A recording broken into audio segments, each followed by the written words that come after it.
So good morning and A very warm welcome. Day 5 എത്തിയിരിക്കുകയാണ് നമ്മൾ of gratitude practice and affirmations. ആദ്യം തന്നെ മനസ്സോട് ചേർത്ത് നെഞ്ച് ചേർത്ത് വെച്ച് ഒരു നന്ദി പറയുക. ഇന്ന് നമ്മൾ ഫോക്കസ് ചെയ്യാൻ പോകുന്നത് ഫോർഗിവ്നെസ് ആണ്, ഇമോഷണൽ ബ്ലോക്സ് ആണ്. നമ്മളെപ്പോഴും നമ്മൾ ഉള്ളിൽ എന്ത് പ്രശ്നമുണ്ടെങ്കിലും നമ്മളത് ഉള്ളിലോട്ടെടുത്ത് വെക്കാറാ പതിവ് അല്ലേ? നമ്മൾ സൂപ്പർ മാർക്കറ്റിൽ പോകുന്ന പോലെയാണ്. പ്രശ്നങ്ങൾ ഉള്ളിലോട്ട് എടുത്ത് വെച്ചാൽ എന്താ കുഴപ്പം? ടൈം കണ്ടിന്യൂസ് ആണോ സ്റ്റില്ലാണോ? നമുക്ക് വേണ്ടി സെപ്പറേറ്റ് ടൈം ഉണ്ടോ? ഇല്ല. ഇതിങ്ങനെ നമ്മൾ ഓരോ കാര്യങ്ങളും ഉള്ളിലേക്ക് എടുത്ത് വെക്കും തോറും എന്തായിരിക്കും സംഭവിക്കുന്നത്? സമയം പോക്കാതെ പോട്ടെ, അത് നമുക്ക് ഇഷ്ടം പോലെ സമയം ദൈവം തന്നൂന്നിരിക്കട്ടെ. വേറെ എന്തായിരിക്കും പ്രശ്നം വരുന്നത്? നമ്മുടെ എഫിഷ്യൻസി കുറയും. Very good. പിന്നെ വളരെയധികം എങ്ങനെ? പ്രശ്നമാണ്. യെസ്, സൊമാറ്റിക് പ്രോബ്ലംസ് വരാം. കാരണം അതിരുന്ന് ചിന്തിച്ചുകൊണ്ടിരിക്കുവാണ്. നമ്മളുടെ വേറെ പോസിറ്റീവ് ഔട്ട്പുട്ട് ഒരിക്കലും ഉണ്ടാവില്ല. നമ്മൾക്ക് ഒരു ഗോൾ ഫോക്കസ് ഉണ്ട്, അല്ലെങ്കിൽ നമ്മൾക്ക് എന്തെങ്കിലും ഒരു പെർട്ടിക്കുലർ കാര്യം നേടാനുള്ള ഒരു ആവശ്യകത ഉണ്ട് നമുക്ക്. ഓക്കെ, നമ്മൾ ഇതിനെക്കുറിച്ച് ചിന്തിക്കുമോ, അല്ലെങ്കിൽ നമ്മൾ ആ ദേഷ്യം, വെറുപ്പ് അതൊക്കെ വെച്ച് നമ്മൾ ചിന്തിക്കും?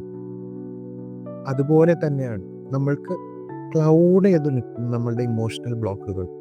സോ റെസ്പോൺസിബിലിറ്റി നമുക്ക് എടുക്കാൻ പറ്റാത്തതിൻ്റെ ഫ്രസ്ട്രേഷൻ, ആംഗ്രി, നമുക്ക് വെറുപ്പ്, ഇങ്ങനത്തെയൊക്കെ കുറേ ഇമോഷൻസ് ബേസ് ചെയ്തിട്ടാണ്, ഫീലിങ്സ് ബേസ് ചെയ്തിട്ടാണ്. ഇത് നമ്മൾക്ക് ഫോർഗിവ്നെസ് ആയിട്ട് എന്താണ് ഇത്ര കണക്ഷൻ? ബേസിക്കലി ഫോർഗിവിങ് യുവർ സെൽഫ്, അത് അത്യാവശ്യമാണ്. രണ്ടാമത്തെ കാര്യം, ഏറ്റവും ഇമ്പോർട്ടൻ്റ് ആയിട്ടുള്ളത്, മറ്റുള്ളവരോട് നമ്മൾ ക്ഷമിക്കുമ്പോൾ നമ്മളുടെ ഇമോഷണൽ ബാഗേജ് അങ്ങോട്ട് മാറ്റി വെക്കുവാണ്. ഈ തോളിൽ നിന്ന് ഒരു വലിയൊരു വെയിറ്റ് എടുത്ത് മാറ്റിയ പോലെയുണ്ട്.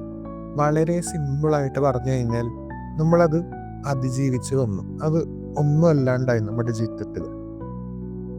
നമ്മൾക്ക് എവിടെയോ എത്തിച്ചെല്ലണം. ഇത് ചിന്തിക്കുമ്പോഴത്തേക്കും ഒരു കാര്യമില്ല, എനിക്കൊരു പ്രയോജനമില്ല അത് വെക്കുന്നതിൽ. നമ്മൾ അവരെന്തോ നമുക്ക് വേണ്ടി പിന്നീട് ചെയ്തു തന്നത് നമ്മൾക്ക് ഓക്കെ ആയി തോന്നിയത് കൊണ്ട് നമ്മൾ അവരോട് ക്ഷമിച്ചു. അതുപോലെ തന്നെ ഏറ്റവും ഇമ്പോർട്ടൻ്റ് ആയിട്ടുള്ള ഒരു കാര്യമാണ് എന്ത്?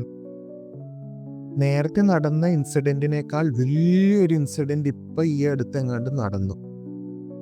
അപ്പോൾ നമ്മളെപ്പോഴും മനസ്സിലൊരു റാഷണലൈസേഷൻ കൊണ്ടുവരും. അതായത് ഇപ്പോഴത്തെ സിറ്റുവേഷൻ പോലെ ആയിരുന്നില്ലല്ലോ അന്നത്തെ സിറ്റുവേഷൻ, ഇതിനോളം വലുതല്ലല്ലോ അത്. അപ്പോൾ ഞാൻ ക്ഷമിച്ചാലും കുഴപ്പമൊന്നുമില്ല. ബാഗേജുകൾ ഊരി വെക്കുക, ഫ്രീ ആയിട്ട് നടക്കുക.